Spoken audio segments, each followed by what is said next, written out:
All right, this is the copyright disclaimer. The copyright disclaimer under Section 107 of the Copyright Act of 1976. Allowance is made for fair use for purposes such as criticism, comment, news reporting, teaching, scholarship, education, and research. Fair use is a use permitted by copyright statute that might otherwise be infringing. Fair use, fair use, fair use.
In Nepal, a wall of water just wiped out entire villages, but it hadn't rained, not a single drop. So where did it come from? Early Wednesday morning, people living along the Bhadakoshi River heard a roar before they saw anything. Then it hit, a surge of water and mud, several stories high, swallowing homes, bridges, and whole roads in seconds. People ran for higher ground. Many didn't make it. Right now, at least 95 are gone, and around 400 people are still missing. But remember, the sky was clear. So how does a river explode on a dry day? The answer was 25 kilometers away, across the border in Tibet. A sudden sudden earthquake shook the mountains and knocked loose a massive avalanche of ice and rock. That avalanche crashed down and blocked the river completely like a plug. Behind that plug, water started building and building until it broke. Everything that had been held back came down at once in one single wall, racing downhill toward Nepal with nothing to stop it. The villages never had a chance. No storm to warn them. No clouds. Just a roar and then the water. And here's what should scare the entire region. This exact river did the same thing last year when a glacial lake high in the mountains suddenly burst. Same border, same river, 1 year apart.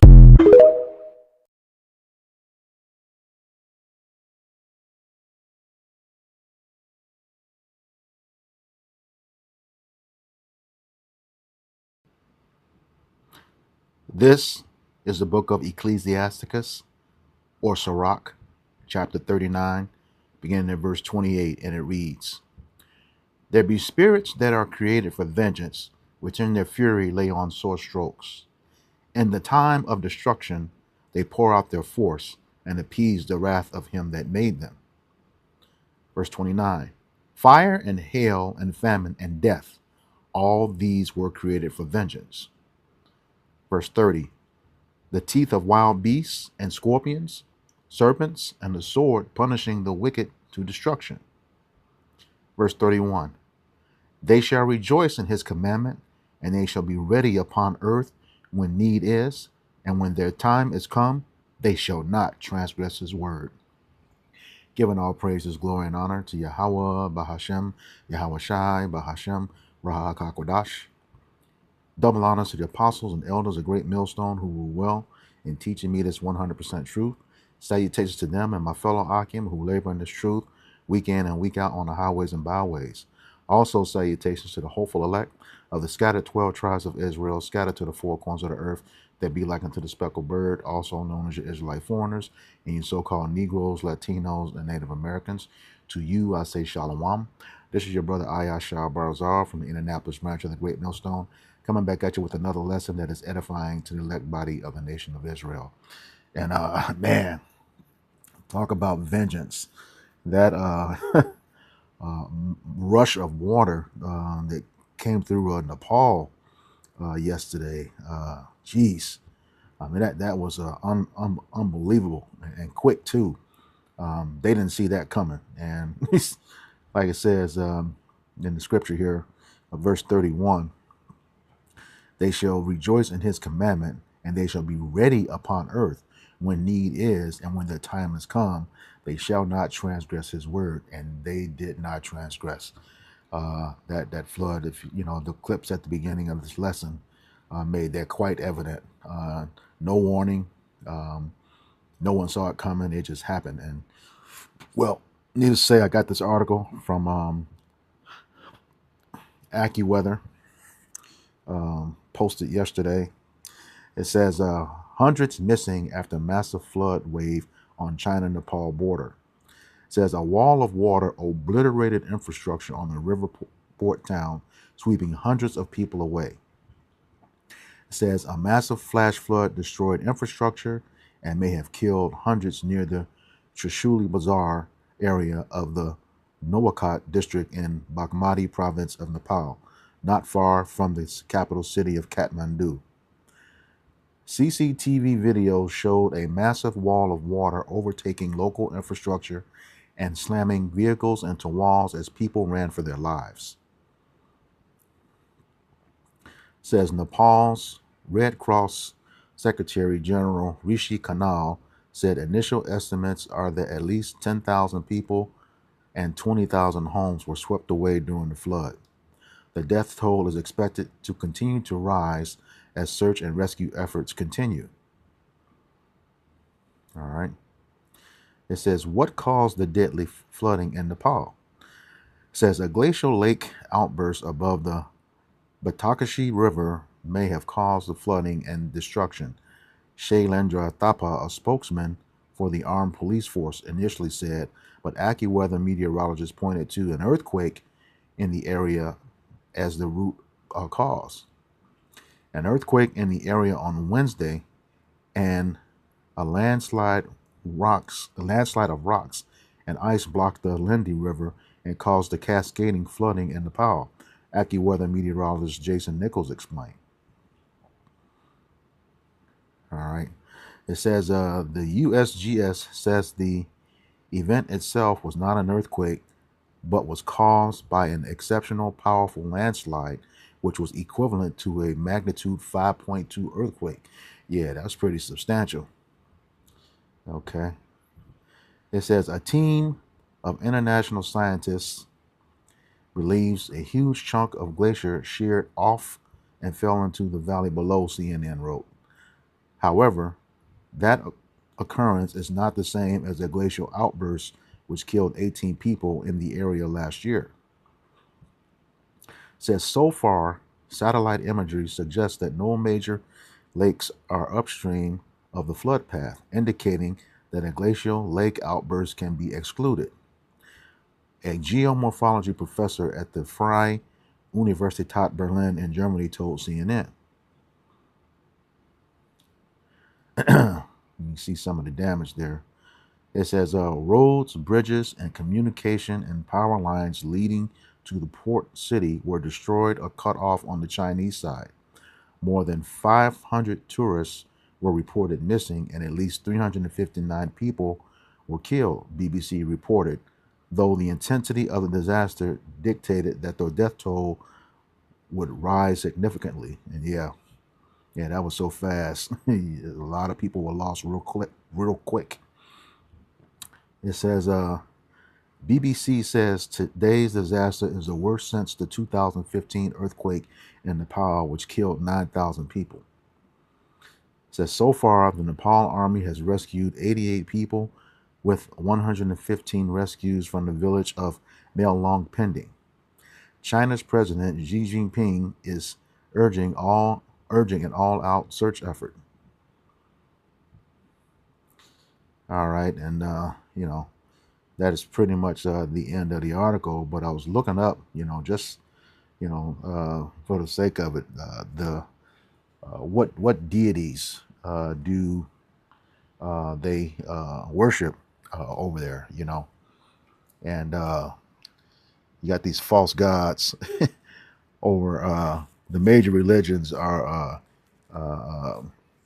Hinduism and Buddhism, and they have these gods called Lord Shiva, Lord Vishnu, Goddess Durga and Kali, Goddess Lakshmi, and Saraswati. Now looks like they think that one more down here.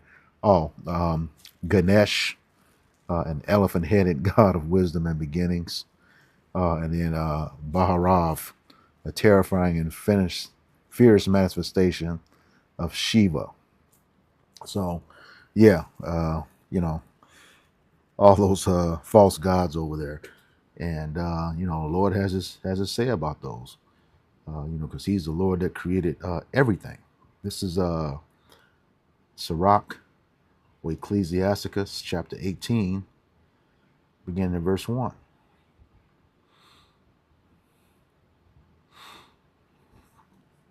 And it reads, He that liveth forever hath created all things in general. That's Yahweh B'Hashem Yahweh Shai. All right. It says, the Lord only is righteous, and there is none other but He, who governeth the whole world with the palm of His hand, and all things obey His will. So that's reaffirming he sent that that water in Nepal. It says, for He is King of all, by His power dividing holy things from them that are profane. And those gods are profane. We may have some Israelites over there, because we're scattered to the four corners of the earth. But man, that was a mighty devastation yesterday. And just rapid. You're just looking up and everything's normal, and then boom, everything's being pushed away, washed away. This is Psalms 96:5.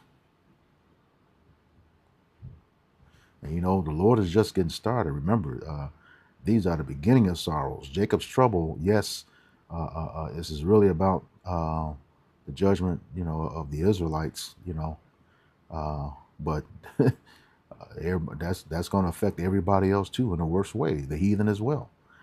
Psalms 96:5. And it reads, beginning at verse 4.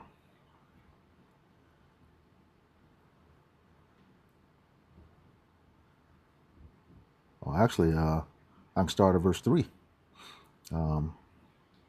Yeah. It says, declare his glory among the heathen, his wonders among the people. And that certainly was a wonder yesterday where that water came in. Verse 4 says, for Yahweh Bashem Yahushai is great and greatly to be praised. He is to be feared above all gods. All right. Obviously, they didn't do that because I see the ones listed here. And none of the resources. I'm on Google when I look those. What are the deities of Nepal? And yeah, not even close. All right. It says, for all the gods of the nations are idols, but the Lord, Yahweh Bashem Yahushai, made the heavens. That's just what I just read in Sirach or Ecclesiasticus chapter 18, verses 1 through 3. All right. It says, let me go to Psalms 9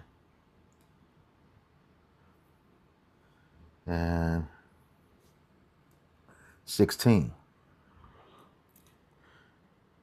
And it says, Yahweh Bashem Yahushai is known by the judgment which he executed.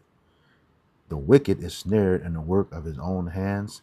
Hegion Selah said, the wicked shall be turned into hell, and all the nations that forget Yahweh Bashem Yahushai. So yeah, they don't even acknowledge him, but they're going to, according to Isaiah chapter 2. All right, they are going to. Man, that was just devastating. So, but you know, here it is. You know, the Lord said he's fed up. You know, he's not going to hold his tongue anymore for all the wickedness that's upon the earth. You know, according to 2 Ezra 15.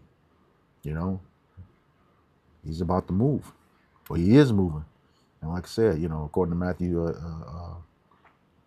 24, you know, 6 through 8, you know, these are the beginning of sorrows.